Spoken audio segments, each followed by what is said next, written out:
Salam sejahtera Malaysia, denyut nadi suara rakyat bergema di channel ini. Tuan-tuan dan puan-puan yang dihormati sekalian, saya ingin berkongsi kepada anda satu penemuan terbaru melalui risikan-risikan luar biasa politik kita. Kononnya, betulkah Muhyiddin bakal dibuang daripada Bersatu punya kepimpinan? Habislah Muhyiddin kali ini. Kalau Muhyiddin kena buang dari Bersatu, dia mau pergi mana? Muhyiddin mau pergi mana? Adakah dia mau pergi PAS? PAS mungkin tidak mau terima dia.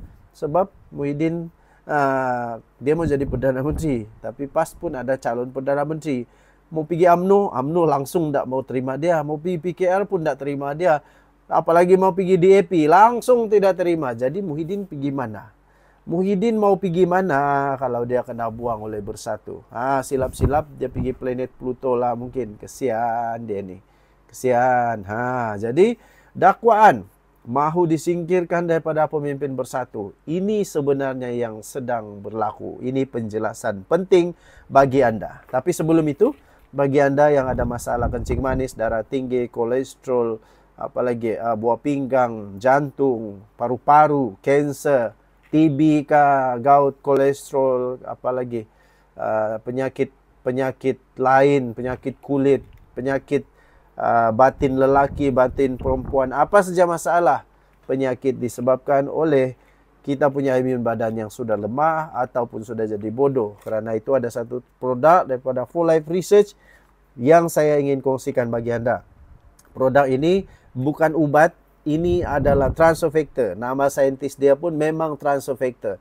Dapat meningkatkan imun badan anda sehingga 437% kekuatan badan. Okey, yang ini paling kuat paling kuat di dunia. Okey, yang ini telah dibuktikan secara saintifik, digelar sebagai molekul ajaib oleh saintis, bukan for life, daripada saintis.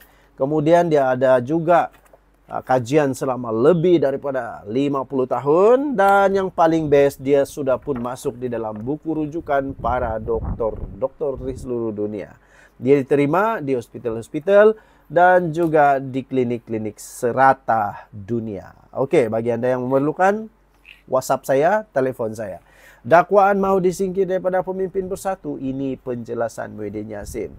Katanya, bukan saya yang tentukan kedudukan dalam parti. Demikian reaksi Presiden Bersatu Tan Sri Muhyiddin Yassin susulan kononnya ada dakwaan terdapat usaha untuk menepikan kepimpinannya dalam parti berkenaan. Sebelum ini tercetus desas-desus wujudnya percaturan untuk menstrukturkan semula kepimpinan Bersatu dengan menggantikan Muhyiddin Yassin. Saya setuju.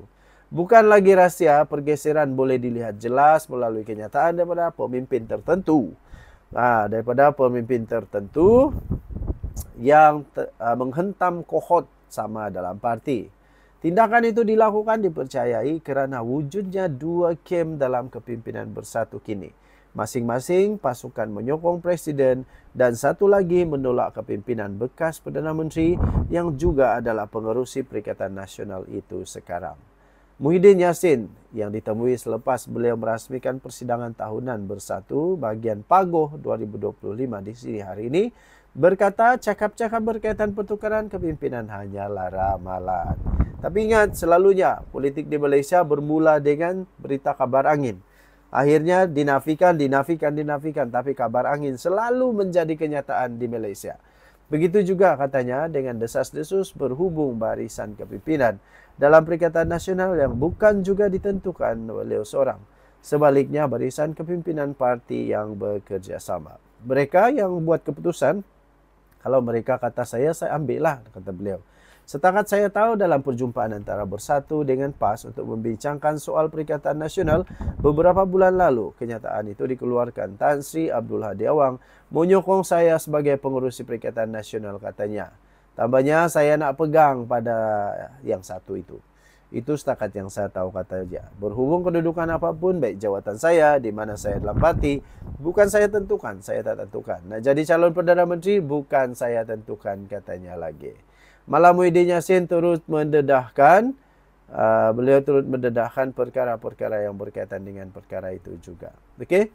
Jadi tuan-tuan dan puan, kalau Muhyiddin Yassin kena buang daripada Bersatu, dia nak pergi mana? Cuba komen sikit, kita jumpa lagi. Bye-bye. Salam sejahtera, selamat pagi tuan-tuan dan puan yang dihormati sekalian. Apa khabar tuan-tuan dan puan hari ini? Saya doakan semoga semuanya sihat-sihat belaka. Ini adalah rantai kalung tradisi kami, suku kaum Rungus di Sabah. Okey, tuan-tuan dan puan yang dihormati sekalian, berita yang cukup panas pada hari ini pastinya akan menggegarkan semua orang. Yang pertama pastinya melibatkan Rafizi Ramli.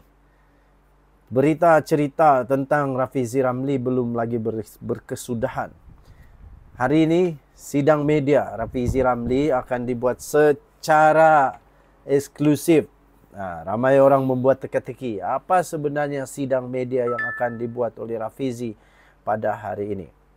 Ramai orang kata Rafizi Ramli akan menarik sokongan kepada Perdana Menteri Datuk Seri Anwar Ibrahim.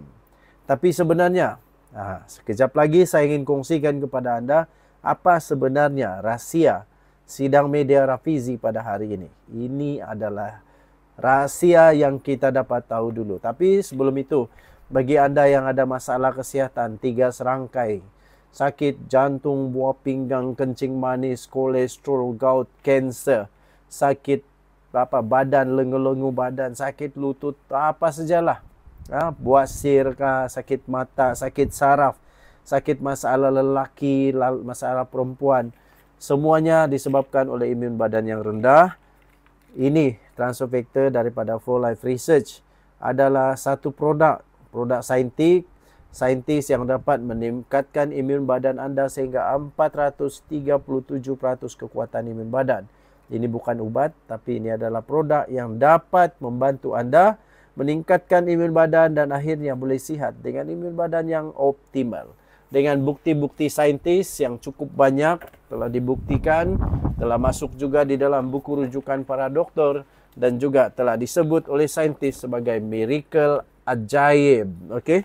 So semua ini penting, telah juga diterima oleh Kementerian Kesihatan Malaysia sebagai makanan. Okey, sidang media Rafizi pada hari ini sebenarnya bukan untuk tarik balik sokongan terhadap Perdana Menteri. Jadi untuk apa? Pengumuman bekas timbalan Presiden PKR Rafizi Ramli untuk mengadakan sidang media pada hari ini bersama dengan beberapa ahli parlimen daripada parti itu mencetuskan spekulasi yang panas. Susulan pengumuman itu, satu mesej tular mendakwa kononnya Rafizi yang kini menjadi pengkritik lantang kepada kerajaan selepas beliau meletakkan jawatan sebagai Menteri Ekonomi bersama 10 lagi ahli parlimen pakai PKR kononnya akan menarik balik sokongan mereka terhadap Perdana Menteri Datuk Seri Anwar Ibrahim dalam sidang media tersebut. Namun akhirnya inilah yang paling penting ya tuan-tuan dan puan. Perkara itu telah dinafikan oleh Ketua Cabang PKR Tuaran Razif Rakimin. Senarai itu katanya palsu, hanya sekadar spekulasi, katanya ringkas kepada Malaysia kini. Difahamkan sidang media yang dijadualkan berlangsung di Pejabat Ahli Parlimen Subang, Wong Chen itu adalah berkenaan dengan isu-isu nasional. Razif turut menjelaskan mereka yang akan hadir pada sidang media itu adalah wakil rakyat yang menyokong Rafizi semasa pemilihan parti itu pada Mei yang lalu. Selain Wong, salah seorang yang turut dinamakan dalam mesej yang tular itu ialah Naib Presiden PKR sendiri, Chang Lee Kang. Chang yang juga adalah Menteri Sains, Teknologi dan Inovasi. Bagaimanapun dijadual menghadiri pelancaran program pendidikan sains di Kuala Lumpur pada waktu yang sama dengan sidang media Rafizi. Rafizi telah tewas dalam perebutan jawatan timbalan Presiden pada Mei yang lalu, membawa kepada peletakan jawatannya sebagai Menteri Ekonomi. Penghujung bulan lalu, dia meluahkan rasa pesimis terhadap rancangan kerajaan untuk menyemak dan menstruktur semula rancangan Malaysia ke-13 dalam tempoh yang singkat. Dokumen RMK-13 itu dipelopori Kementerian Ekonomi di bawah Rafizi sebelum ini. Rafizi juga menyatakan kebimbangan terhadap kemungkinan berlaku krisis dalam Badan Kehakiman susulan persaraan Tengku Maimun Tuan Mat sebagai Ketua Hakim Negara. Pemerhati politik melihat ini sebagai kemunculan semula Rafizi yang satu ketika pernah dikenali kerana kerap mendedahkan skandal kerajaan melalui sidang media. Dengan Nadi Suara Rakyat bergema di channel ini. Jangan lupa tekan butang subscribe, like, dan share. Bye-bye.